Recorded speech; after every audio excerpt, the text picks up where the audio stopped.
जय जिजाऊ, जय शिवराय, जय शंभूराजे. गडकिल्ले संवर्धन प्रतिष्ठान महाराष्ट्र राज्य सादर करीत आहोत शिवसाम्राज्याचे दिनविशेष. 18 मार्च इसवी सन 1679 सरनोबत हंबीरराव मोहिते व मोरोपंत पेशवे यांनी बहादूरबिंडा किल्ला जिंकला.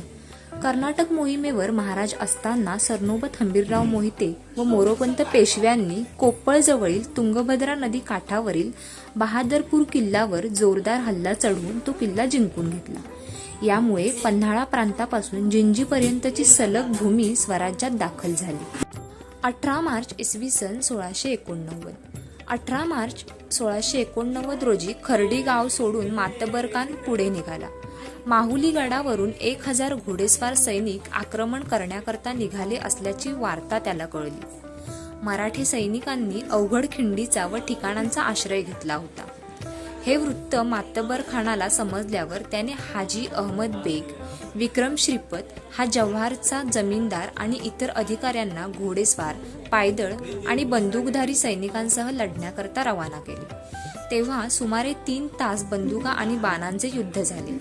कित्येक मराठे सैनिक मरण पावले, जखमी झाले. 18 मार्च इसवी सन 1760 चैत्री पाडव्याच्या शुभ मुहूर्तावर राजमाता जिजाऊंचे माहेरघर सिंदखेड राजा येथून सदाशिव भाऊ यांनी आपल्या सहकाऱ्यांसह उत्तरेकडे प्रयाण केले. त्यावेळी 50,000ची फौज सोबत होती. शिंदे होळकर मार्गात मिळणार होते. अहमद शाह अब्दाली याच्या आक्रमणापासून दिल्लीच्या पातशाहीचे रक्षण करण्यासाठी मराठे युद्धाला निघाले. 18 मार्च इसवी सन 1773 इसवी सन 18 मार्च 1773 रोजी रायगड अप्पाजी हरीच्या हाती आला. अप्पाजी महाराज छत्रपतींच्या तख्तास मुजरा करण्यास गेला. त्याने नजर म्हणून नक्त 5 रुपये सिंहासनापुढे ठेवले. रुपयाची फुले सिंहासनावर उधळली. या प्रसंगी तख्तास पागोट्यांची झालर लावली होती. अप्पाजीने दरबार भरवला. त्या प्रसंगी त्याने एक मोहर नजर केली.